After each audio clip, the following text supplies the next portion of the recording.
जय भीम. बहुजन भारत या न्यूज चॅनलमध्ये मी आपल्या सर्वांचे स्वागत करते. आपल्याला माहीत आहे प्रस्थापित मीडिया हा नेहमीच प्रस्थापित लोकांच्या कार्यांना विषयांना महत्त्व देत आलेला आहे आणि त्यांच्याच कार्यांना जगासमोर मांडत आलेला आहे. पण दुर्दैवाने गरीब लोकांचे प्रश्न आणि त्यांच्या प्रश्नांना घेऊन काम करणाऱ्या चळवळींना प्रस्थापित मीडियाने कधीच महत्त्व दिलेले नाही. याच गरीब कष्टकरी शेतकरी शेतमजूर बहुजन समाजाच्या प्रश्नांना आणि चळवळींना जगासमोर मांडण्यासाठी बहुजन भारत न्यूज चॅनल हे सुरू करण्यात आले आहे. न्यूज चॅनलला आपण लाईक कराल, शेअर कराल आणि सबस्क्राईब कराल याची मला खात्री आहे. 15 मार्च 2020 रोजी मान्यवर कांशीराम साहेब यांच्या जयंतीचे औचित्य साधून बहुजन भारत पार्टीची स्थापना मुंबई येथे झाली आहे. बहुजन भारत पार्टीचा पहिला वर्धापन दिन कर्नाटकची उपराजधानी असलेल्या बेळगाव येथे संपन्न झाला होता. दुसरा वर्धापन दिन व मान्यवर कांशीराम साहेब यांचा जयंती उत्सव दिनांक 20 मार्च 2022 रोजी महाराष्ट्रातील लातूर येथे मोठ्या उत्साहात संपन्न झाला. या कार्यक्रमास प्रमुख मार्गदर्शक म्हणून पक्षाचे राष्ट्रीय अध्यक्ष प्राध्यापक व्यंकटेश कसबे सर उपस्थित होते. त्यांच्यासोबत पक्षाचे कोषाध्यक्ष सन्माननीय बालाजी दसले, प्रदेश सचिव SM गारे, प्राध्यापक SM बेंगळकर, माननीय विष्णू कासारे आदी पदाधिकारी उपस्थित होते. मान्यवर कांशीराम साहेबांचा जय असो. मान्यवर कांशीराम साहेबांचा जय असो. बहुजन भारत पार्टीचा जय असो. बहुजन भारत पार्टीचा जय असो. बहुजन भारत पार्टीचा जय असो. डॉक्टर बाबासाहेब आंबेडकरांचा जय असो. मान्यवर कांशीराम साहेबांचा जय असो. मान्यवर कांशीराम साहेबांचा जय असो. सत्यशोधक अण्णाभाऊ साठेंचा जय असो. महात्मा ज्योतिबा फुलेंचा जय असो. छत्रपती शाहू महाराजांचा जय असो. गाडगे बाबांचा जय असो. लहुजी साळवेंचा जय असो. लहुजी साळवेंचा जय असो. बहुजन भारत पार्टीचा वर्धापन दिन व कांशीराम यांची जयंती निमित्ताने मान्यवर कांशीरामजी यांच्या जीवन कार्यावर प्रकाश टाकताना पक्षाचे राष्ट्रीय अध्यक्ष प्राध्यापक व्यंकटेश कसबे सर यांनी कांशीरामजींना क्रांतिगुरू लहुजी साळवे व बाबासाहेब डॉक्टर भीमराव आंबेडकरांचे खरे वारस असल्याचे ठासून सांगितले. आपल्या संबोधनात त्यांनी सांगितले की बाबासाहेब डॉक्टर भीमराव आंबेडकर यांनी सर्व जाती धर्माच्या लोकांच्या हितासाठी देशाची राज्यघटना तयार केली. पण दुर्दैवाने या राज्यघटनेला जशी आहे तशी लागू करणारे सरकार आज देशात आणि कुठल्याही राज्यात अस्तित्वात नाही. उलट काँग्रेस आणि भारतीय जनता पार्टीच्या शासन काळात धार्मिक तेढ आणि जातीय तेढ वाढविण्यावरच कामे जास्त झाली आहेत. प्राध्यापक कसबे सर यांना मी विनंती करतो की आजच्या या वर्धापन दिन सोहळ्याला माननीय कांशीराम साहेबांच्या जयंती सोहळ्याला संबोधित करावे.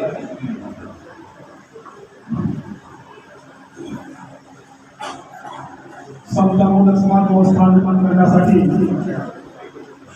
ज्या महापुरुषांनी आपलं संपूर्ण जीवन समर्पित केलं ते फुले शाहू बाबासाहेब अण्णाभाऊ हा मान्यवर कांशीराम साहेब आणि वेळोवेळी त्या काळी वेगवेगळ्या समाजामध्ये धर्मामध्ये जन्म घेऊन ज्या संत ऋषी महापुरुषांनी बहुजन समाजाच्या उद्धारासाठी काम केलं त्या सर्व महापुरुषांच्या विचारांना आवडत्या विषयी या पावन दिवशी करतो. या कार्यक्रमासाठी आपल्यामध्ये उपस्थित असलेले बहुजन भारत पार्टीचे आणि बहुजन चळवळीचे मोठे धडपडे चळवळीचे कार्यकर्ते नेते पक्षाचे राष्ट्रीय कोषाध्यक्ष सन्माननीय गद्दे सर त्यांच्यासोबत तेवढ्याच निष्ठेनं नांदेड जिल्हा आणि आसपासच्या जिल्ह्यामध्ये मोठ्या ताकदीनं काम करणारे बहुजन चळवळीचे कार्यकर्ते आणि बहुजन भारत पार्टीचे प्रदेश सचिव आणि सर आज खरं तर दिवस हा आनंदाचा. मान्यवर काशीराम साहेबांचा आज जयंती दिवस आपण साजरा करतो. 15 मार्च 1934 साहेब काशीरामांचा जन्मदिवस. आणि साहेबांचा जन्मदिवस देशाच्या कानाकोपऱ्यामध्ये मोठ्या नेटानं साजरा केला जातोय. अजून मोठ्या नेटानं साजरा करण्याची गरज आहे. माझ्या बांधवांनो, आपल्या गरिबीला फार मोठे कारण आहे. इतिहासामध्ये असे काही पुस्तकं किंवा असं काही साहित्य आमच्यासाठी कोणी लिहून ठेवलं नाही, ज्याच्या आधारानं आम्हाला आमच्या गरिबीच्या निर्मूलनाचे उत्तर भेटते. सुदैवानं आमच्या समाजामध्ये, बहुजन समाजामध्ये वेळोवेळी काही महापुरुषांनी काम केलं आणि त्या कामाच्या आधारावर, त्या कामाच्या चिंतनातून, त्या कामाच्या सर्वंकष एक चिंतन मनन केल्यानंतर आजच्या घडीमध्ये आपल्याला पुण्या मार्गाने जायला पाहिजे, जेणेकरून ती आपली गरिबी मिटल, गरिबी दूर होईल. या संदर्भाच्या संशोधनाची आज मी गरज आहे. पण प्रॉब्लेम असा आहे की आपण ज्या लोकांमध्ये बसलो, जे तुम्हाला हे चेहरे दिसतात ना, समोर बसलेले बहुतेक करून आणि मंचावर बसलेले बहुतेक करून, या कुण्याही माणसाला मनावर तेवढा राजकारणाचा गंध नाही. आमच्या समाजाला कुणी चांगल्या पद्धतीचं राजकारण शिकवलं नाही. मान्यवर काशीराम साहेब एकमेव महापुरुष होऊन गेले, त्याने आपल्या संपूर्ण आयुष्यामध्ये आमच्या समाजाला राजकीय सत्तेचं महत्व समजावून सांगण्यामध्ये, प्रॅक्टिकल दाखवण्यामध्ये अति हयात. बाबासाहेब डॉक्टर भीमराव आंबेडकरांनी जे जे काही मार्ग सांगितले, त्या सर्व मार्गाचा सर्वंकष काढा देऊन मान्यवर काशीराम साहेबांनी आम्हाला काही मार्ग दाखवला. तो मार्ग दुर्दैवानं उत्तरेमध्ये बऱ्या मोठ्या प्रमाणामध्ये पसरला असला तरी दक्षिण भारतामध्ये आणि महाराष्ट्रामध्ये पसरताना दिसत. त्या अनुषंगानं आम्हाला आमचं कार्यक्षेत्र निवडणं गरजेचं आहे. आणि म्हणून त्या समाजाला राजकारणाचा गंध नाही, राजकारणाचं महत्व नाही, राजकारण कशाला म्हणतात हे माहीत नाही, अशा समाजाला आपण जर तयार केलो तर येणाऱ्या काळामध्ये देशामध्ये सम्राट अशोकाचा काळ अशोकांना आम्ही त्यांच्या बहुजन भारत पार्टीच्या कार्यकर्त्यांनी, त्यांच्या समर्थकांनी काही आपला टाकू, काही आपला एरिया सरकून घेतला. लुडबुड करायचा कार्यक्रम आमच्याकडे नाही. आमच्याकडे महाराष्ट्रामध्ये बरेच नेते मंडळी पण आहेत. लुडबुडीच्या पलीकडे जाऊन दलाली करण्यामध्ये मनोबलाचे मशगूल आहेत. अशा सर्व गोष्टीला फाटा देऊन महाराष्ट्र आणि दक्षिण भारतामध्ये येणाऱ्या काळामध्ये बहुजन भारत पार्टी निश्चितपणे सर्वसमर्थक नाही. ह्या चिखलाला आकार देण्याचं काम आहे. जर तुम्ही चिंता करू, हा चिखल मला माहित आहे, ह्या चिखलाच्याच कुशीतून सोन्याचा जन्म घेतला. ह्या चिखलाच्याच कुशीतून भव्य दिव्य असं मौल्यवान दात दागिने तयार झाले. ह्या चिखलामध्ये फार मोठी कसा आहे. फक्त आम्हाला निवडक स्वरूपाचा केड उभा करणं गरजेचं आहे. आणि हा केड उभा करण्याची प्रक्रिया मोठ्या ताकदीनं चालू आहे. ज्या समाजाला राजकारण कशाला म्हणतात हेच माहीत नाही, तर त्या समाजाला सत्ताक्रमाची भाषा कोणी करणार नाही. राजकारण म्हणजे आमच्या समाजामध्ये काय समजलं जातं? आमदारकीचं तिकीट घेणं, खासदारकीचं तिकीट घेणं, नगरपालिकेचं तिकीट मागणं, काँग्रेसकडून किंवा भारतीय जनता पार्टीकडून कुठून तरी कसं तरी तिकीट घ्यायचं, मग काँग्रेसचे बामणं आणि भारतीय जनता पार्टीचं बामणं. आमच्या या छोट्या छोट्या गरीब कार्यकर्त्यामध्ये त्याच्यामध्ये धमक असते. स्वतःच्या ताकदीवर निवडून जाण्याची त्या वार्डावर, स्वतःच्या ताकदीवर निवडून जाण्याची त्या प्रभागामध्ये. पण अशा कितीतरी धमकदार कार्यकर्त्यामध्ये भांडण लावण्याचा कार्यक्रम काँग्रेस आणि भारतीय जनता पार्टीने आता समोर बसलेले जे गायकवाड साहेब आहेत, प्रचंड मोठा ताकदीचा माणूस. काँग्रेसनं नकारलं त्यांना. स्वतःच्या ताकदीनं त्यांची माझ्या जीवावर एकदा काँग्रेसची वाट लागली. समोर बसलेले आमचे शिंदे साहेब पण आहेत आणि शिंदे पण साहेब बार धमकी दाखवतात. मागच्या वेळेस सुद्धा त्यांनी परेशान केलं होतं. असे धमकदार माणसं वाढ आमच्या समाजामध्ये आहे. बहुजन समाजामध्ये वेगवेगळ्या जातीमध्ये आहे. पण दुर्दैवानं अशा सगळ्या लोकांसमोर त्यांच्या हक्काचा बहुजनाचा आपला वाटावा असा एखादा पक्ष आमच्या नेत्यांनी उभा केला नाही. आणि म्हणून एवढे तगडे आमचे घोडे, एवढे तगडे आमचे हत्ती तिकडच्या लोकांनी घेऊन त्यांना काय केलं, त्यांना खोटं करून टाकण्याचा प्रयत्न केला किंवा त्यांची ताकद कमजोर करण्याचा प्रयत्न केला. पण मी सर्वांना सांगू इच्छितो, येणाऱ्या काळामध्ये या क्षेत्रामधून बहुजन समाजाला नेतृत्व देणारे चांगले मोहरे, चांगले नेते तुमच्या तुम्हाला हेही सांगतो, बऱ्याचदा आमच्या समाजाला आमच्या ताकदी काय आहे हे माहीत नसल्यामुळं त्यांचा प्रॉब्लेम मोठा सुरू असतो. आमच्या डोक्यावर बार काय लागलेलं असतं माहित आहे, काय करायला तुमचं. आता म्हणतील नुसत्या महाराजांनी कुठे सत्ता होते का, नुसत्या मांगाच्या लोकांनी कुठे सत्ता होते का, माळ्याला काय म्हणणार नुसत्या माळ्याने सत्ता होते का.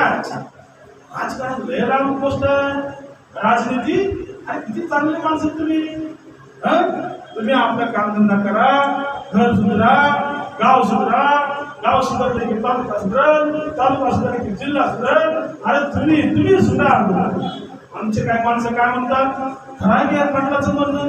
मग कोरोना म्हणतात हे त्या कसबेसच्या बाजूला काम झालं का, त्यांना काय कळत त्यांना काय नाही. मान्यवर कांशीराम साहेब, बाबासाहेब म्हणतात राजकारण आपल्या बसतो जात आहे का बेटा, थांब खड्डे भर काम कर. एक खड्ड्याच्या ऐवजी दोन खड्डे, दोन खड्ड्याच्या ऐवजी चार खड्डे, चार पाच खड्डे खोदून पुण्या मागा मारा ढोरात जाणाऱ्यांनी 5 मजल्याची बिल्डिंग बांधल्या का, मला तुम्ही मुंबईत सांगा.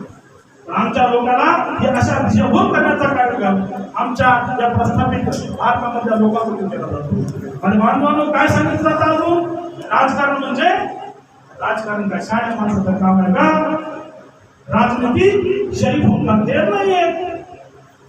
सोनिया गांधी शरीफ नाही का, नरेंद्र मोदी बदमाश नाही का, शरीफ नाही का ते. राजनीती शरीफ होऊन देत नाहीये. मग आमचं पूर्व लगेच तुमचं नाव आम्ही फार शिकलो, राजकारण काय म्हणू का, मी शरीफ मानू. राजकारण चांगल्या लोकांचं काम नाही, हे सगळे काय बदमाश आहेत का. तर आमच्या मनामध्ये राजकारणाविषयीचा कन्सेप्ट क्लिअरपणे आमच्या डोक्यामध्ये मोडण्यापासून आम्हाला या प्रस्थापित लोकांनी दूर केले. आणि आमचे लोक असं म्हणतात काय खरं, ज्यांच्या खंडावर बाबासाहेब डॉक्टर आंबेडकरांनी चळवळीची पूर्ण धुरा दिली, किंबहुना देशामध्ये ज्या लोकांच्या आधारानं बहुजनाचं काही प्रांतामध्ये राज्य उभा केलं, प्रमुख विरोधी पक्ष म्हणून schedule caste federation republican party of India उभा केली, त्या लोकांच्या डोक्यामध्ये बाबासाहेबांच्या नंतर सुद्धा आता संग्राम सुरू झाला. जाऊ द्या हो, बाबासाहेबांचे विचार फार चांगले आहेत, पण काय करता निवड देत नाही आपण, आरपीआय कडून निवड देत नाही आपण, वंचित आघाडीकडून निवड देत नाही आपण, बहुजन समाज पार्टीकडून. अशी भावना तयार झाल्यामुळं दुर्दैवानं बाबासाहेबांच्या भव्य झेंड्याचे खासदार घेताना आपल्याला. आणि बांधवांनो ती काय टिप्पणी नाही, आमच्या समोरच्या चॅलेंज तुम्हाला समोर प्रकटीकरण करतो. आमच्या समोर काही आव्हान आहे, आमच्या समोर काही आव्हान आहे, यापैकी काही आव्हान आहे. पण तुम्ही बसलेल्या लोकांनी घाबरायची गरज नाही. तुम्ही बाबासाहेबांच्या रक्ताचे लेकर आहात, तुम्ही बाबासाहेबांचे वंशज आहात, लहुतीचे वंशज आहेत. तुमच्या डोक्यामध्ये बाबासाहेबांचा वंश आहे, बाबासाहेबांचा रक्त आहे, बाबासाहेबांची विचारधारा आहे. नाग वंश आमचा वंश होता, मारा मागा डोळा चालवायचा, चाळी माळी कोळी धर्मरूपी समाजाचा, त्या वंशामध्ये आपण आहोत. अलीकडचं काही बोलू नका, आमच्या रक्तामध्ये बाबासाहेब आहे, आमच्या रक्तामध्ये अण्णाभाऊ आहे, आमच्या रक्तामध्ये फुले आहे. आम्ही बाबासाहेबांचे खरे वारस आहोत, आम्ही फुलेचे खरे वारस आहोत. म्हणून आम्ही या देशामध्ये पुन्हा एकदा सम्राट अशोकाचं साम्राज्य प्रस्थापित करू शकतो. ही फक्त तुमच्यामध्ये एक साधं उदाहरण देतो. कोणतं उदाहरण, उद्या निवडणूक लागलीच, उद्या निवडणूक लागली आणि मोदीची सभा लागली. लातूरमध्ये मोदीची सभा लागली भारतीय जनता पार्टी. मांगा मराठवाड्याचा मराठा माळ्याच्या पोळ्याच्या मुसलमानाच्या आया बहिणीने माणसाने पोराने ठरवून टाकलं झालं तर 400 रुपये देऊ 1000 रुपये देऊ 2000 रुपये देऊ त्याचा झेंडा काय खांद्यावर घ्यायचा नाही आणि त्याच्या काय सभेला जायचं नाही. मोदीची सभा तुम्ही फेल करू शकता. या काँग्रेसची सभा या भारतीय जनता पार्टीची सभा आज मी जर कुणी चढवित असेल गाजवित असेल यशस्वी करत असेल तर महाराष्ट्र ढोरात समावेश त्याला पर्याय नाही. फक्त ते करतात काय 100 रुपये दे 200 रुपये दे विकत घे आणि आमच्या खात्यावर छाडा देतात. एकही मराठ्याची बायको एकही बांगणाची बाई जर रस्त्यावर तुम्हाला दिसली 500-600 रुपयामध्ये तर तुम्हाला मी हे पक्ष बंद करून दाखवतो. आणि बांधवांनो आज मी हे सगळं राजकारण आमच्या जीवावर आहे. त्यामुळं हा पक्ष तुमच्यासाठी आपण काढलाय. या पक्षाची धारणा कुण्या कसब्याला मंत्री करणे नाही, कुण्या वाघमारेला आमदार करणे नाही, कुणाला नगरसेवक करणे नाही. आजपर्यंत आमच्या समाजामध्ये जर काही पेरलं असल्या प्रस्थापित लोकांना तर काय करलंय तुला नगरसेवक करतो तुला मंत्री करतो. आम्ही मंत्री म्हणतो आमच्या माणसाला. एकदा आम्ही आमचा या 10 वर्षापूर्वीचा एक खासदार निवडून दिला. मानवजातीच्या लोकांनी सगळ्यांनी मिळून घटा शिके मारले. ह्या पक्षाचा असू ना त्या पक्षाचा असू कुण्या पक्षाच्या मागणी गंभीरपणे आपला माणूस म्हणून 10 वर्षापूर्वी एका माणसाला निवडून दिलं आणि तो माणूस निवडून गेल्यावर दयानंद कॉलेजच्या सभागृहामध्ये खुलेपणानं बोलला काय बोलला मी कुण्या महागाच्या मतावर निवडून आलो नाही, मला देशमुख साहेबांनी तिकीट दिलं म्हणून मी निवडून आलो.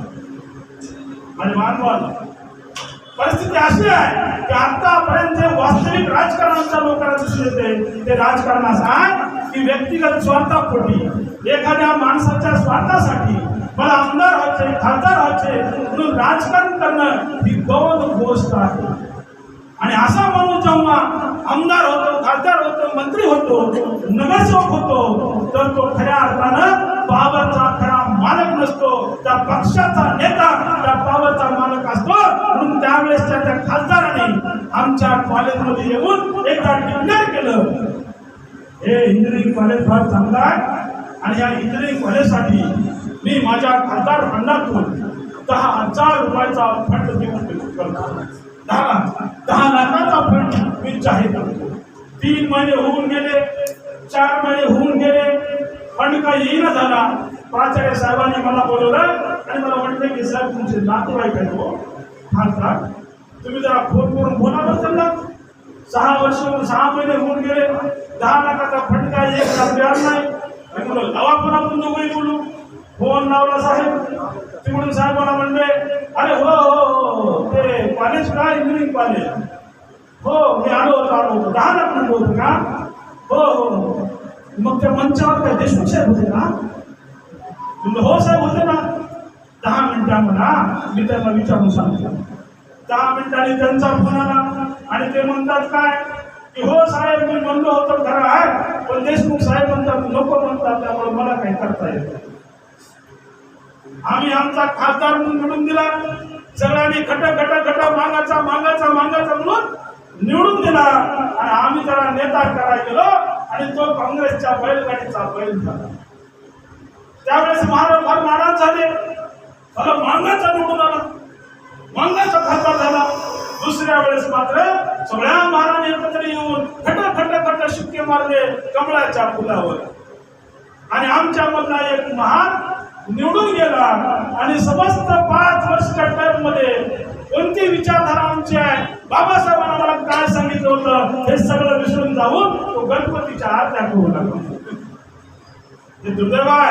हे राजकारण जे आमच्या समोर झाले ना ते स्वतः पुरतच राजकारण. बाबासाहेब फुले शाहू अण्णा मान्यवर काळजीराम साहेबांचे राजकारण सांगितलं ते समाजाचं राजकारण सांगितलं. ज्याला इंग्लिश मध्ये म्हणतात सोशिओ पॉलिटिक्स. आता जे राजकारण चालू आहे व्यक्तिगत चालू आहे. या व्यक्तिगत राजकारणामधून चमचे तयार होतील. आम्हाला समाजाचं राजकारण उभा करायचे जे बाबासाहेबांना अपेक्षित होतं अण्णाभाऊला अपेक्षित होतं फुलेला अपेक्षित होतं. आमच्या सगळ्या महापुरुषांनी या देशामध्ये जर कोणती लढाई लढली असेल तर ती लढाई म्हणजे सत्तेची लढाई. सत्तेचा संघर्ष आहे. तुम्ही जर अभ्यासक असाल, काही मुलं जर असतील, एमपीएससी यूपीएससीचे मुलं असतील, तर त्यांना सुद्धा अभ्यासामध्ये हे सांगितलं जाते. सरळपणे 5वीच्या अभ्यासक्रमामध्ये, 10वीच्या अभ्यासक्रमामध्ये, शिक्षणाच्या अभ्यासक्रमामध्ये हे आणलं जात नाही. आमच्याकडे ना सांस्कृतिक संघर्ष तर आहेच आहे, पण सांस्कृतिक संघर्षाला जर पूर्ण विराम द्यायचा असेल, आपल्या विचाराची संस्कृती आम्हाला जर उभा करायची असेल, तर आम्हाला सत्ता हातामध्ये घेणं नितांत गरजेचं आहे. आणि तेच काम मागच्या 2,500 वर्षापासून आमच्या महापुरुषांनी केलेलं आहे. सम्राट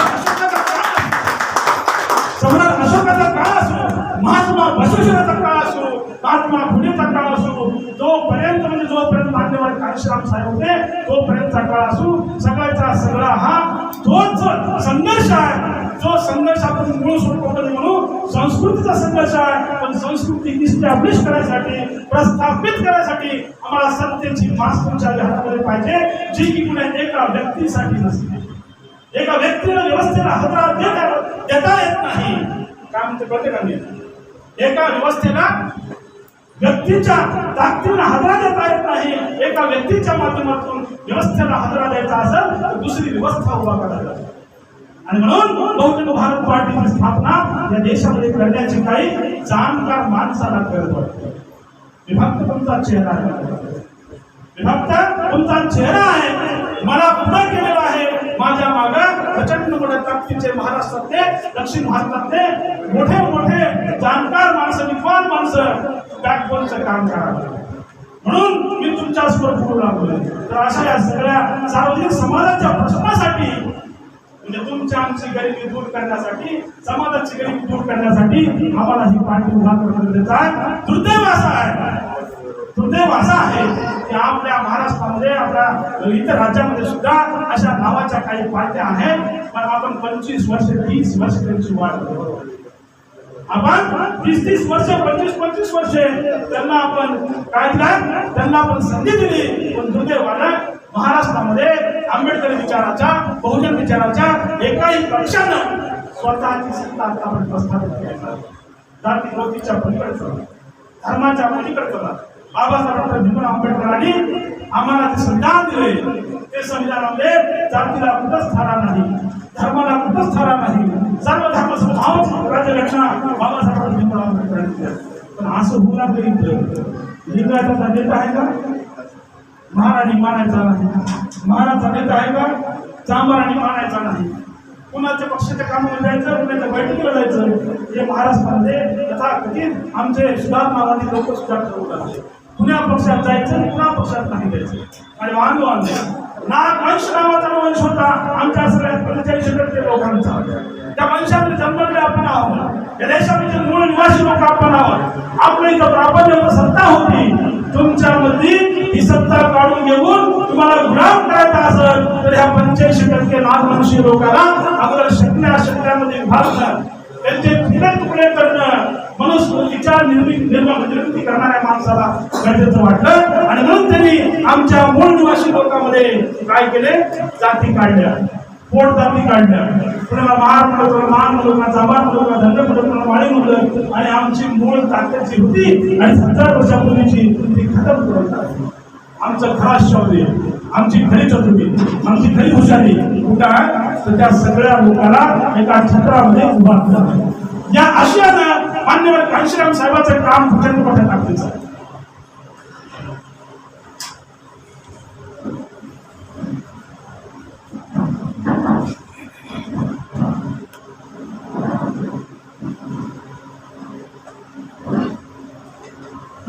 आम्हाला या छोट्या छोट्या कार्यकर्त्याला स्वकेंद्रित राजकारणापासून समाजाला केंद्रीभूत अशा राजकारणाकडे घेऊन जायचं. माझी भाषा कळा नाही का तुम्हाला, तर दार बोल चालू आहे. साधे काय करते, माझी भाषा बोलणार का सगळं मोकळं बोला. आतापर्यंत आमच्या डोक्यामध्ये काय ठासून बसले, चल तुला नगरसेवक करतो, चल तुला झंडी देतो, चल तुला पंचायत समिती देतो. आणि तुम्ही थोडे 5 वर्ष काम केले मस्ती साहेब, दुसऱ्या 5 वर्षाला तिसरा कोणतरी काय पडणार. इकडे मात्र देशमुखाची गडी कायमच, विलासराव देशमुख, दिलीपराव देशमुख, अमित देशमुख, पुन्हा दुसरा कोणता तरी देशमुख हा धीरज देशमुख, पुन्हा त्याचे लेकर तयार झाले. आमचा गायकवाड, आमचा कांबळे, आमचा कसबे नगरपालिकेला सुद्धा एकदाच नगरसेवक म्हणून होते. आमचा पश्चिम महाराष्ट्रामधला नेता पंढरपूरमध्ये नगरपालिकेच्या निवडणुकीमध्ये झेंडे घेऊन दाखवून लागला. दुर्दशा आमची. बुद्धिवान सगळे लोक तुम्हाला सगळ्याला ह्या गोष्टीकडे यायचंय. मला भेटू द्या जर असं म्हटलं तर कुणालाच काही भेटणार नाही.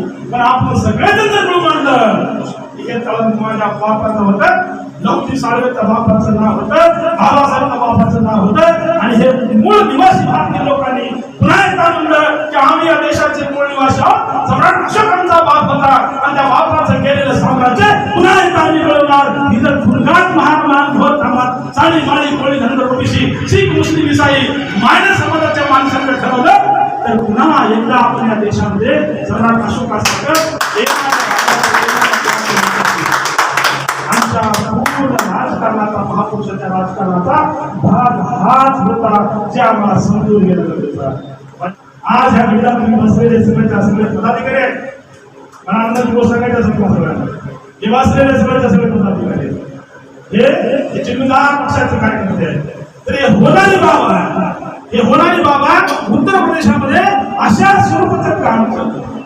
सगळ्या जमकार समाजाने ठरवलं की बार आम्हाला काँग्रेसनं फसवले, बार आम्हाला काँग्रेसच्या ब्राह्मणवादानं फसवले आणि वाद्य व्यवस्थेमध्ये आम्हाला हमेशा दाबून टाकले.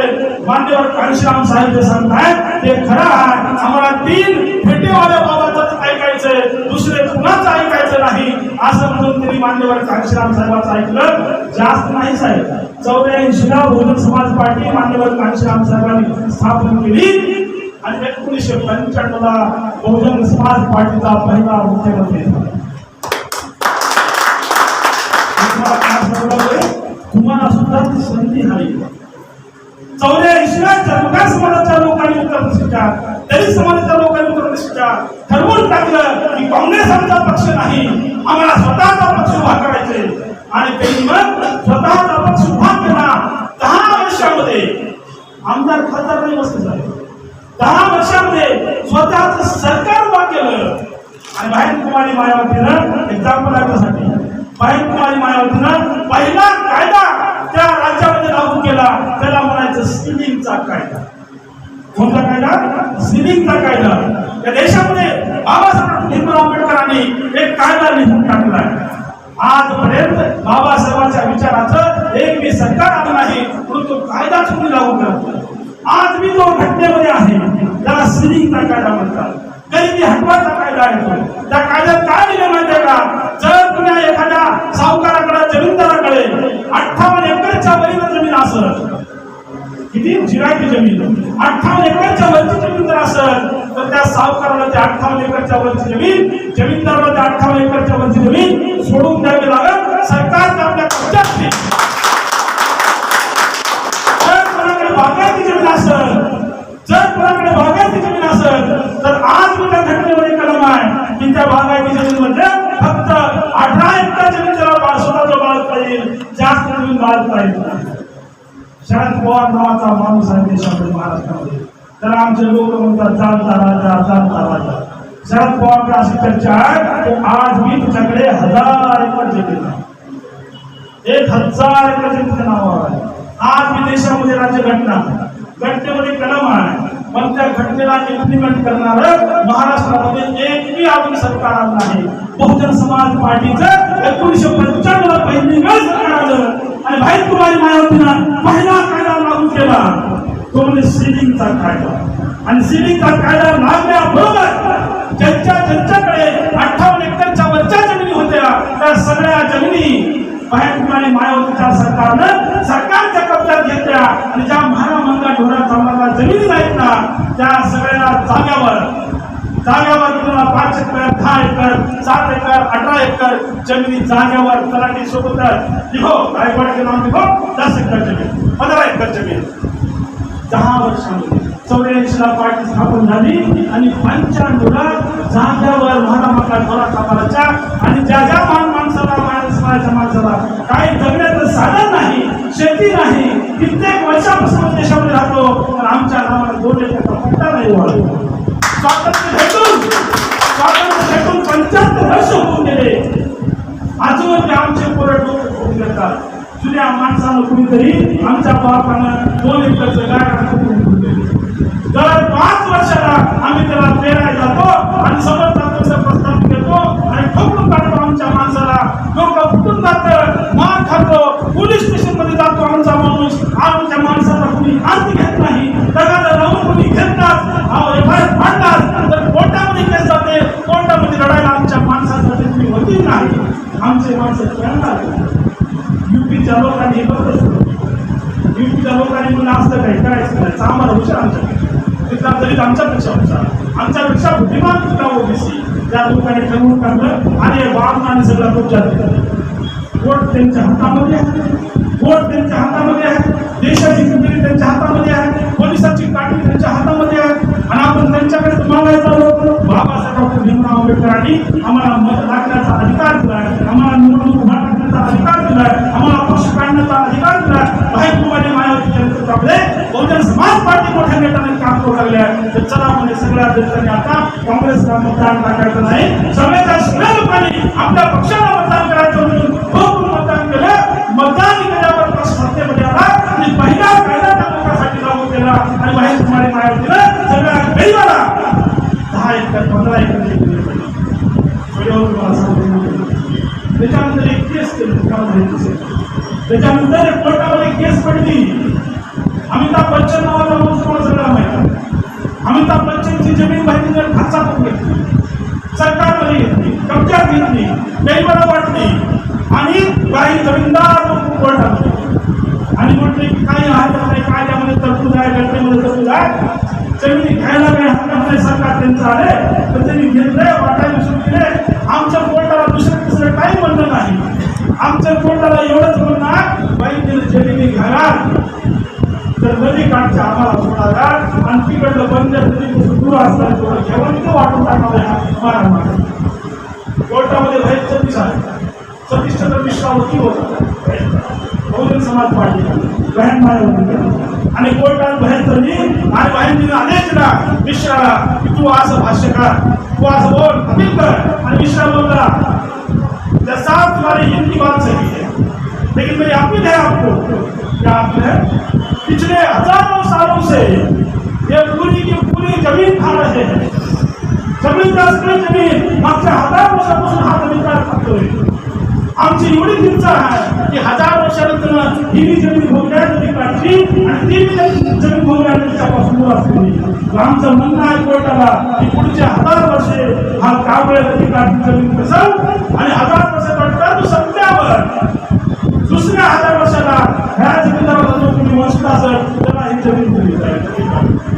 कोर्टाचं काही वाईट चाललं नाही आणि ती जमीन त्या गरीब माणसाला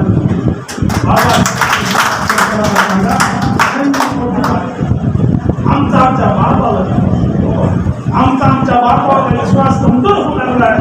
बाबासाहेब भीमराव आंबेडकरांनी अजून एक मोठी दिशा मला दिली. आमचे लोक ते विसरून जातात. बाबासाहेबांनी मला सांगितलं जा आणि आपल्या घराच्या भिंतीवर कोरून ठेवा. काय म्हणते? कोरून ठेवा. कोरून म्हणजे काय? लिहून नाही. आमच्या लोक सांगतात लिहून ठेवा म्हणतात. लिहून नाही, कोरून ठेवा. कोरून जा आणि आपल्या घराच्या भिंतीवर कोरून ठेवा. तुम्हाला काय व्हायचंय? या देशाची शासन करती जमात. तुम्हाला या देशाचा प्रधानमंत्री व्हायचंय, तुम्हाला महाराष्ट्राचा मुख्यमंत्री व्हायचंय, तुम्हाला आपला खासदार नाही शासन करतं व्हायचंय, राजा व्हायचंय. बाबासाहेबांना आम्हाला शासन करतं व्हायचंय. हे तुमच्या घराच्या भिंतीवर कोरून ठेवा. त्यावरून अजून कोण ठेवा? कधी म्हणून कोण ठेवा? 1932च्या आसपास 1932 मध्ये कधीचा काळ जेव्हा आम्हाला घरावी नव्हत्या, घराला भिंती नव्हत्या. जेव्हा भिंती नव्हत्या तेव्हा आमचा बाप म्हणते कोरून ठेवा. म्हणजे तुम्ही हे सत्तेचा संघर्ष करता करता राजा बनण्याचे स्वप्न पाहता पाहता लढता मरून गेले तरी तुमच्या पोराला स्वप्न कोणतं पडावं तर मला देशाचा शासन करता पाहिजे. भिंतीवर त्या पोराला तेच दिसलं पाहिजे. पण आमचे माणसं काय म्हणतात? एवढ्या मतावर आमचा आधार आहे हो. आपली किती संख्या आहे हो, म्हणजे आमचाच आमच्या बापावर विश्वास नाही आणि म्हणून आमची करतो. आणि बांधवांनो, मी काय राजकारणी माणूस नाही, मी काय राजकारणी माणूस नाही.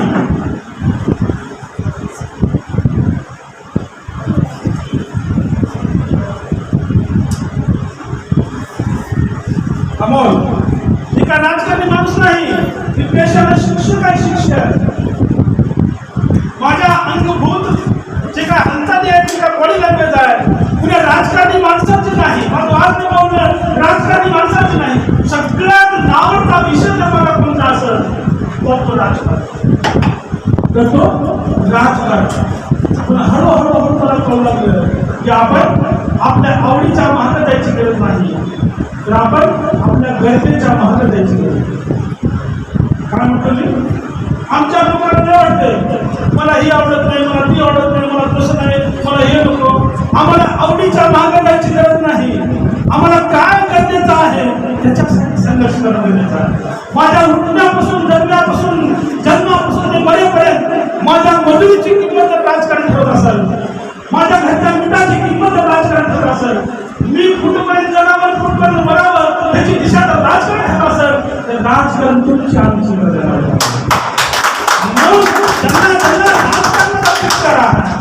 आमच्या लोकांना राजकारण नको. ज्यांना राजकारणाचा तिटकारा आहे त्याच्यापेक्षा 100 पट जास्त राजकारणाचा मला या लोकशाहीमध्ये बाबासाहेबांना दिलेला जो मताचा अधिकार आहे तो राजकीय सत्ता मिळवून देण्याची साठीच आहे माझ्याकडे. म्हणून आमच्या महापुरुषांनी आम्ही विद्वान लोकांना करायचं करतो. आमच्याकडे लोक विद्वान आहेत, असं करू तसं करू, काहीतरी आर्थिक कंपनी काढू, गरिबी हटल, कुठेतरी काहीतरी उद्योग काढू, आपली गरिबी हटल, काहीतरी कसली संस्कृतीचं काम करू. आमच्याकडे ताकद नाही आहे, आमच्याकडे ताकद नाही आहे, जमावामध्ये ताकद नाही. दान कमी, बुद्धी कमी, वेळ कमी आणि कमी संसाधनामध्ये आम्ही तर आमचे संसाधन 10 ठिकाणी नाव लावून आणि सगळ्या मनुवाद्याच्या विरोधात दुश्मन हजारो कोटी रुपये वाढवणार, दुश्मन हजारो करोड कोटी रुपये वाढवणार, करोड कोटी रुपये आहे. भरपूर असे माणसं वापरत होतो आणि त्या माणसाच्या विरोधामध्ये, त्या व्यवस्थेच्या विरोधामध्ये आम्ही आमचे 50 रुपये 50 पैसे घेऊन वापरतो. आणि त्या 50 पैशामध्ये काही लोक म्हणतात 10 पैसे इकडे लावतो, 10 पैसे इकडे लावतो, 10 पैसे इकडे लावतो. अशा आपण दुष्काळाचा पडाव देऊ शकतो. आणि बांधवांनो, आमच्या महापुरुषांनी जो मला मार्ग सांगितला त्याच मार्गाने आम्ही जाणं गरजेचं आहे. आणि त्यातला सगळ्यात मोठा महापुरुष कोणता होता, ज्याला मान्यवर काळीराम साहेबांनी आपला गुरु मानलं, ते बाबासाहेब भीमराव आंबेडकर. बाबासाहेबांनी पॉलिटिकल पॉवर मास्टर की, पॉलिटिकल पॉवर मास्टर की, राजकीय सत्ता ही गुरु किल्ली. फकीराबाग म्हणतात ना तुम्हाला, फकीराबाग त्याच्याकडे किल्ली होती. त्याला सरकारी तिजोरी असो, ब्रिटिशांची तिजोरी असो, सावकाराची तिजोरी असो, कुणाची तिजोरी खाटून काढायची. त्याच्यासोबत कसलंच करून चालायचं, टाके टाकायचा आमचा बाप टाके टाकायचा, लुटायचा ज्वारी, लुटायचा सोनं. आणि जागा गरीब घरी, मग महाराज असेल, मांगात असेल, चांगलात असेल, दंगलात असेल, रामोशात असेल, त्या घरी जाण्याची दोन करत असा आमचा बाप होता, राजा होता. त्या फकीरात सुद्धा एक मास्टरशाही होती.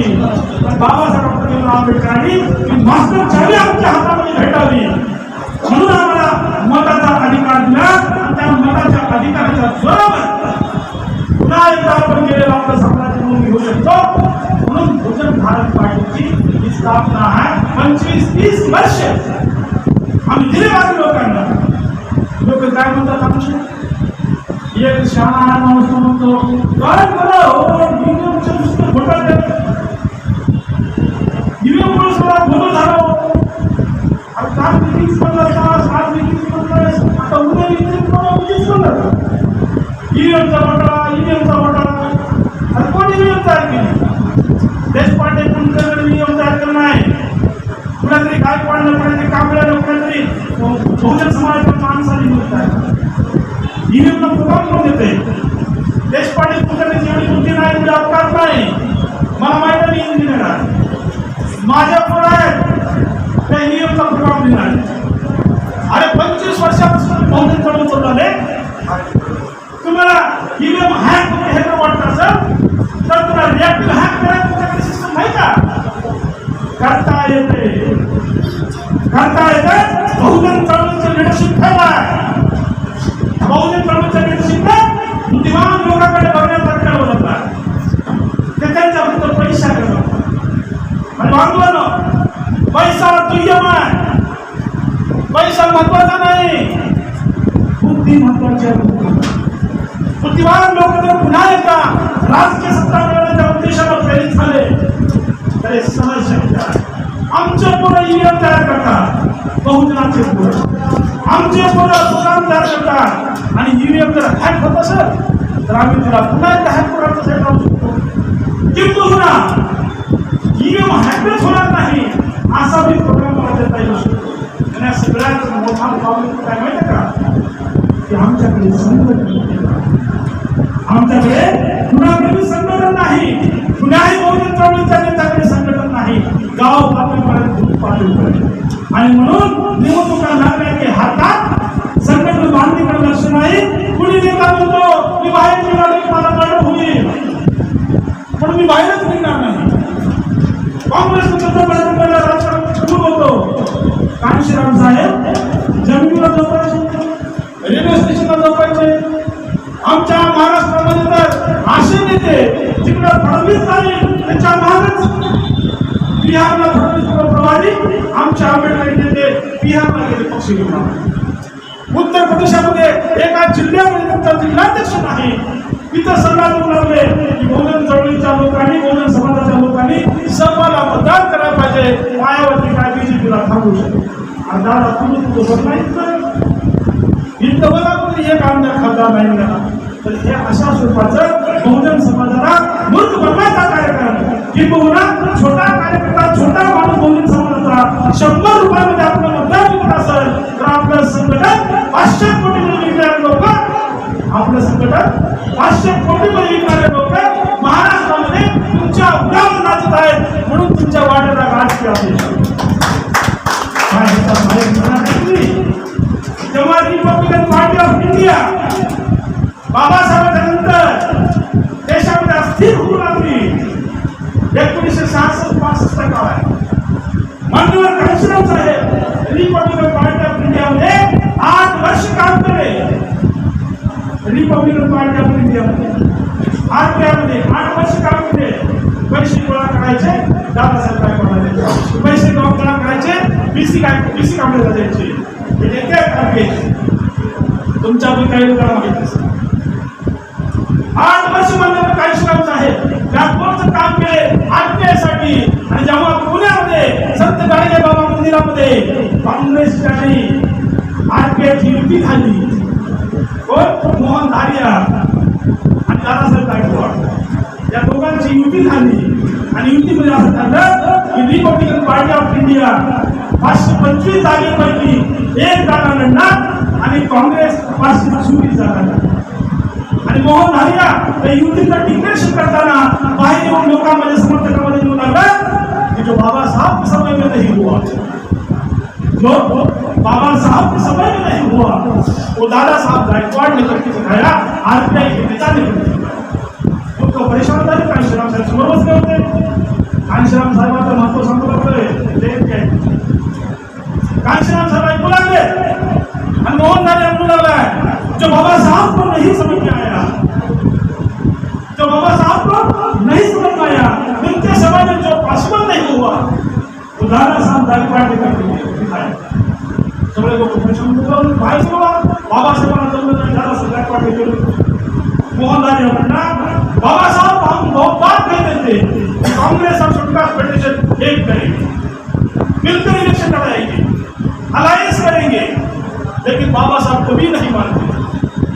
तो हमने दादा साहब गायकवाड को बोला अभी बाबा साहब जाने के बाद में, तो दादा साहब गायकवाड तुरंत तैयार हुए.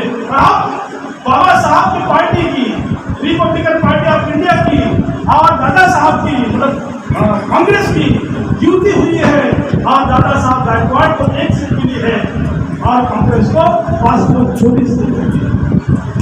बाबाच्या नावाने 1 सीट, 1 लोकसभा त्रिकोणी दादासाहेब गायकवाडची नाशिकची लोकसभा आणि काँग्रेसला 524 जागा अशी युती झाल्यावर मान्यवर कांशीराम साहेब त्याच ठिकाणी समजून घेतले आरपीआय अभी आगे नहीं बढ़ सकती है, आरपीआय अभी आगे बढ़ नहीं सकती है। दिल्लीवर संपूर्ण आपल्या अध्यक्षांनी त्या संकट झाले आज तीच परिस्थिती आहे, आज ती कंडिशन आहे म्हणून बहुतेक भारत पार्टीची गरज आहे। दादासाहेब गायकवाडनी एका जागेमध्ये सगळी आंबेडकरी चळवळ काँग्रेसच्या धावणीत बांधून टाकली। आज एका आमदारकीसाठी सगळी बहुजन चळवळ बीजेपीच्या धावणीत बांधण्याचा कार्यक्रम चालू आहे। जागे व्हा, संकट हजारो आमच्या समोर, संकट आमच्यासमोर हजारो आहे, पण जेव्हा हे संकट तुम्ही पार करा तुमच्यासाठी एक चांगली संधी वाट उघडल्या, सुवर्ण संधी आहे। आइन्स्टाईन नावाचा एक सायंटिस्ट होता, आइन्स्टाईन नावाचा एक सायंटिस्ट काय तुम्हाला माहित असेल, तो काय म्हणतो, एवढी opportunity life in the middle of difficulty. आमच्या लोक संकटाला घाबरून पडून जातात, संकट जर असतील तुमच्या समोर उभा टाकलेले तुम्ही घाबरून मागं पडत जाऊ नका, ते संकट पार केलं तुम्ही तुम्हाला जे पाहिजे ते संकट आहे, त्याला घाबरू नका, तुम्हाला संधी आहे। येणाऱ्या काळामध्ये बहुजन चळवळीचे धंदे धंदे बांधण्याची संधी तुम्हाला आम्हाला मागवलं काळे आम्ही काय म्हणले, तुम्हाला ह्या पक्षाचं काम करत करत मागच्या पुढच्या काळामध्ये देशामध्ये बहुजन चळवळीला आकार देण्याची संधी आहे।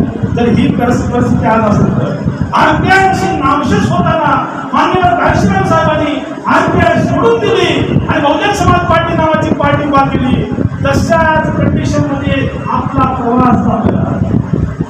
आज बरेच लोक म्हणतील तिकडे पक्ष आहे बहुजनाचा नावानं, तिकडे पक्ष आहे बहुजनाचा नावानं, काश्मीर सरकार नेता व्हायचे म्हणून काश्मीर सर निघाले, आपला पक्ष काढला, तसं काय नाही झालं। आम्ही शिक्षक आहोत देशात, मी पेशाने शिक्षक आहे, मला आमदारकी खासदार याचा काही नाद नाही, असता तसा नाद तर गडीवर गेलो असतो हजर व्हायला, साहेब आलो बघा मला त्या वतीचं तिकीट, असला काय प्रकार नाही। माझी इच्छा आहे 10 वर्षामध्ये माझे गुडघे टेकणार, 10 वर्षामध्ये माझे गुडघे थकणार आहेत, वय आहे माझे 50 वर्षाचा, 60 वर्षामध्ये मी थकतो, मला पुन्हा फिरणं होत नाही, मला पुन्हा धावपळ करणं होत नाही।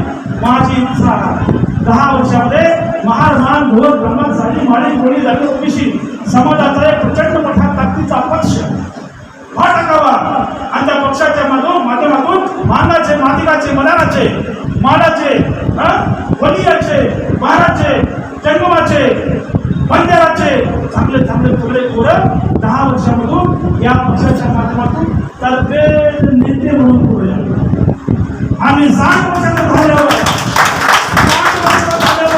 मला बघायचं माझ्या खाटावर पडवून बघा तो काही मस्त पोरग त्याला मी त्याला शहरात शिकवतो। आज महाराष्ट्राचा अध्यक्ष झाले आणि देशमुखाची कशी पाठवा वाटलं, कशाला ठरवले, कसे गाव ठरवले, कसं पाडले, कसा हे होऊ शकतंय, हे होऊ शकतंय। सामाजिक राजकारणाची भाषा ही आहे। आमचे लोक बरेच आमदार खासदारांना छोटे छोटे संघटना काढतात बघा, आमदार खासदार माझी आधी छोटे छोटे संघटना काढते, आमच्या मागं एवढा आमच्या मागं एवढा आणि दाखवायचं कुणाला फडणवीसला, दाखवायचं कुणाला काँग्रेसच्या बाळासाहेब थोरातला, ते राजकारण मी बोलत नाही। मला तुमच्यामध्ये पुरंदर नेते पुढच्या काळामध्ये बघायचे, जे येणाऱ्या काळामध्ये 10, 5, 20 वर्षामध्ये मान्यवर कांशीराम साहेबांचं स्वप्न होतं। काय स्वप्न होतं मान्यवर कांशीराम साहेब? एकदा पत्रकार विचारलं साहेबांना, साहब आखिर आपका सपना क्या है, साहब आखिर आपका सपना क्या है? तर तो पत्रकाराला उत्तर देताना मान्यवर कांशीराम साहेब काय म्हणते, मेरा सपना सम्राट अशोक का भारत। काय म्हणते, मेरा सपना सम्राट अशोक का भारत है। सम्राट अशोकाच्या काळामध्ये धर्माचा वाद नव्हता, सम्राट अशोकाच्या काळामध्ये आम्ही मूळ निवासी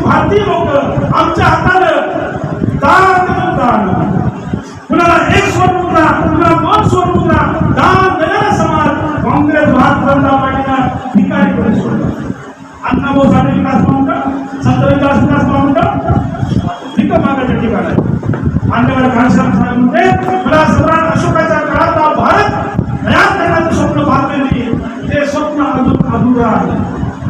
ते स्वप्न अजून आजच्या या प्रसंगी कसल्याही अडचणीला किंवा कसल्याही अडचणीची तमाम बाळगता तुम्ही सर्व कार्यकर्त्यांनी, तुम्ही सर्व पाठबळ देणाऱ्या लोकांनी मोठ्या ताकदीने जाऊन उभा करावी अशी मी तुम्हाला विनंती करतो. ईव्हीएम वगैरे काही नाही बरं का, लोक विचारतात ईव्हीएमचा प्रॉब्लेम नाही असं म्हणत नाही. ईव्हीएमचा प्रॉब्लेम आहे, तर ईव्हीएमला त्या प्रॉब्लेमला उत्तर काढता येते आहे. उदाहरणार्थ तुम्हाला पटलं असं तुम्ही बसमध्ये गेला, तुम्ही बसने प्रवास करता ना, बसला प्रवास करतात, बसला फार मोठी गती आहे.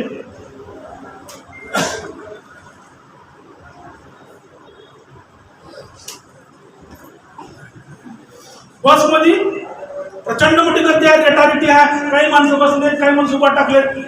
गर्दीमध्ये हमेशा पाकिट मारले जातात. तुम्हाला माहिती आहे, आम्हाला माहिती आहे. गर्दीमध्ये गर्दी बघून पाकिट मारमध्ये घुसतात. मी काय म्हणतो समजून घ्या का, पाकिट माराकडे तुम्ही बारकाईने लक्ष दिला, पाकिट मार त्याच माणसाचं पाकिट मारतो लोक बाळा. तुम्ही जर चाणक शासक नाही धक्का लागून धक्का असतो तर तुमच्या जवळ घेऊन काय म्हणतो तुम्ही, ईव्हीएम ही पाकिट मारी आहे. आम्ही सजग नाही, आम्ही सतर्क नाही, आम्ही गवळत जाऊ राजकारणामध्ये. राजकारणामध्ये बहुजन समाज हा गवळा झाला. कुठं पाकिट मारले की काय नाही कळायलाच तयार नाही. तुम्ही जर या राजकारणामध्ये केंद्रात झाला, परफेक्ट झाला, संघटन बूथ लेवल पर्यंत परफेक्ट झालं, ईव्हीएम टाळता येतं, हॅकिंग टाळता येतं किंवा त्याची चोरी टाळता येते. ही चोरी आजची आहे. ईव्हीएम नसतानाचा अनुभव सांगतो मी तुम्हाला. ईव्हीएम नसतानाचा 15 वर्षापूर्वी ईव्हीएम नव्हतं, 15-20 वर्षापूर्वी. तेव्हा आम्ही काउंटिंगचा एजंट होतो. काउंटिंगचा एजंट होतो, प्रमुख होतो माझ्या पक्षाकडून. आणि त्या काउंटिंगचा एजंट असताना 14 टक्के होते ज्याच्यावर काउंटिंग चालायची. 14 टक्क्यावर पुण्या मशीनवर किती मतदान पडलं हे नोंदणी करायचे माझे कार्यकर्ते. आणि त्या 14 टक्क्यावर फिरून मी काय करायचं, काँग्रेसला किती पडलं टोटल ह्या राऊंडला, बीजेपीला किती पडलं, बीएसपीला किती पडलं, अपक्षाला किती पडलं हे टॅली करायचं. ईव्हीएम नसताना सांगलं बरं का. आणि हे टॅली करताना मला जाणवायचं की पहिल्या राऊंड मध्ये मी जे टॅली करलं टोटल मारलं बीएसपीचा काँग्रेसचं, आणि जो तो अधिकारी राऊंड मध्ये डिक्लेअर करू लागला तर दोघांचं जाणवायचं लागलं. मी बोललो कसं झालं, आपलं चुकलं का. पुन्हा एकदा काउंटिंग म्हणून गेलो, पुन्हा एकदा टॅली केलं, पुन्हा डिक्लेअर कसं होतं टॅली 2 राऊंड असं झाले. म्हणजे काय झालं, मशीनवर दिसायला वेगळंच आणि अधिकारी डिक्लेअर करायला वेगळंच. ऑब्जेक्शन घेणार कोण, काँग्रेस त्यांची, भारतीय जनता पार्टी त्यांची. एक सत्तेमध्ये आहे, एक जिंकणार आहे, एक हारणार आहे. मी फटकन फोन काढला, भेटलो आणि आमच्या अध्यक्षाला विचारलं, साहेब असं असं होऊ लागलं, हे चोरी आहे बघा, चोरी सांगा साहेब असं असं होऊ लागले. मी टॅली करलं टोटल मारून 14 टेबलाचं, त्या 14 टेबलाचं टोटल इकडे आले आणि त्या डिक्लेअर केला आकडा वेगळा आणि 2 राऊंड असणार काय करू ते मला फटकन म्हणलं. हुशार म्हणून हे समजा तुम्ही कंप्लेंट केली तर तुमचा उमेदवार निवडून येते का, मी जाऊन परेशान. आमचा नंबर 14-5 वाढ. हे तुम्ही कंप्लेंट केल्यावर तुमचा उमेदवार निवडून येते का. तुमचा जर उमेदवार दुसऱ्या नंबरवर असेल, कंप्लेंट केली, तक्रार केली, तुम्ही पटकन निवडून येऊ लागले. तुमचं संघटन किती आहे, किती बूथ तयार केले, किती लेवलपर्यंत तुम्ही खाली उतरले, तुम्हाला काउंटिंग एजंट कुठून आणावं लागले 2 टेबलावर, तुम्ही कसं जिंकाल कसं सर. त्यामुळं ताकद तिथंच लावा जिथं रिझल्ट निघतात. त्यामुळे हे ठेवा खिशामध्ये आणि टॅली फक्त टॅली करा आणि काय बरं होते का एवढं बघा. तुमच्याकडे अभ्यासासाठी ठेवा. माझ्या बांधवांना तुला सांगायचा मुद्दा हे आहे का, मनोवादी मुवमेंट फार पुढे गेले. आमचे नेते खुजे झाले, आमचे नेते खुजे झाले. आमच्या ह्या चळवळीमधल्या आम्हाला हरवण्याचा मनोवाद्यांच्या डाव प्रचाराचा हिस्टॉरिकल अनालिसिस करून फोरकास्टिंग करणं गरजेचं आहे. काय म्हणतो मी? हिस्टॉरिकल अनालिसिस करून, म्हणजे मागे इतिहासामध्ये आपण कसं फसवलंय आणि फसवण्याचा प्रकार अगोदर कच्छ अवतार होता, मत्स्य अवतार होता, वामनाचा अवतार होता, आता ईव्हीएमचा अवतार आला, तर पुढच्या काळामध्ये कोणता अवतार असेल हे फोरकास्टिंग करण्याची धमक एका बी आंबेडकरी चळवळी नसल्यामुळे ईव्हीएम गेले की फीएम कडे पुढे. पण आमच्याकडे त्याचं उत्तरच नाही ना. 25 वर्ष झालं आमचा ऐकण्याचा आंबेडकरी राष्ट्रीय आंतरराष्ट्रीय संघटनामध्ये आमचा माझ्या कोर्टात केस आहे ईव्हीएमच्या विरोधामध्ये. आणि कशाला लढतो ईव्हीएमच्या विरोधामध्ये? तुझं संघटन तर्फेच करण्यात आला. तुझ्या कार्यकारी कर, त्याला केटराईज कर. तुझ्याकडे अधिकारी इंजिनियर सगळे आहेत जे ईव्हीएम तयार करतात, त्यांचं घेणं सल्ला देश चालवायची धमक 2500 वर्षापूर्वी आमच्यामध्येच होती. पुढच्या काळात या देशाचा कारभार आम्हीच चालवू शकतो हे वास्तव आहे. कॉन्फिडन्स ठेवा तुमच्याजवळ. आणि ते करण्यासाठी बहुजन भारत पार्टीची नियुक्ती झाल्या. आजच्या या संकटाच्या काळामध्ये पुन्हा एकदा नवी संधी आमच्यासाठी उभा आहे. तर हे सगळे अडचणी, हे सगळे शंका कुशंका, ह्या सगळ्याची नंतर आहे बरं का, माझ्याकडे नाही, या महापुरुषाच्या विचारामध्ये आहेत. आणि त्याचा थोडा बहुत अभ्यास माझ्याकडे आणि अजून अभ्यास करायचा. मी एकटा पुरणार नाही, तुम्ही सगळे लागले. इंटेलेक्च्युअल लोक पण करणार आहे. माग सरकू नका माझ्या बांधवा. हे टार्गेट ठेवू आपण 10 वर्षामध्ये. 2024 मध्ये बहुजन भारत पार्टीचं टार्गेट आहे. 2024 ला बहुजन भारत पार्टीच्या इशाऱ्याशिवाय महाराष्ट्राचा मुख्यमंत्री ठरणार नाही.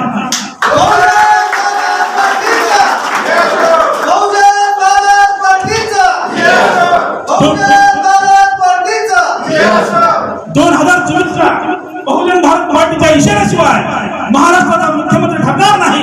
2029 ला बहुजन भारत पार्टीच्या इशाऱ्याशिवाय देशाचा प्रधानमंत्री ठरणार नाही. काही जाणकार लोक त्याला काय म्हटलं आंदोलन 24 ला आमदार तुम्ही मुख्यमंत्री ठरू देणार नाही, 2029 ला खासदार ठरू देणार नाही. काय बोलताय तुम्ही? शक्य आहे. अजून तुमच्या डोक्यामधला बाबासाहेब जिवंत करा. बाबासाहेबांनी बॅलन्स ऑफ पॉवर सांगितलंय. आता तर आपण बहुजनाची भाषा बोलू लागलो. बाबासाहेबांनी राजकारण अस्पृश्याच्या जीवावर केलं. कुणाच्या जीवावर? अस्पृश्याच्या त्या महाराजच्या जीवावर केलं. मोकळं घरच्या माणसं महाराजच्या जीवावर, अस्पृश्यता नाही. कित्येक मानाचे लोक काँग्रेसला बाबासाहेबांच्या विरोधात लावलं होतं का नाही? महार समाजाच्या माणसांनी मोठ्या कष्टानं नेट बाबासाहेबांना साथ दिली आणि बाबासाहेबांना 5-5 राज्यामध्ये प्रांतामध्ये प्रमुख पक्ष उभा केला. आणि बाबासाहेब म्हणतात तुम्ही संख्येने किती बी छोटे असा, तुम्ही संख्येने किती बी कमी असा, राजकारणामध्ये त्या संख्येला बी फार महत्व आहे. तुम्ही निवडून नाही तरी केले, कोण निवडून आणायचा हे तुम्ही ठरवू शकता. आम्हाला एक कळालं पाहिजे.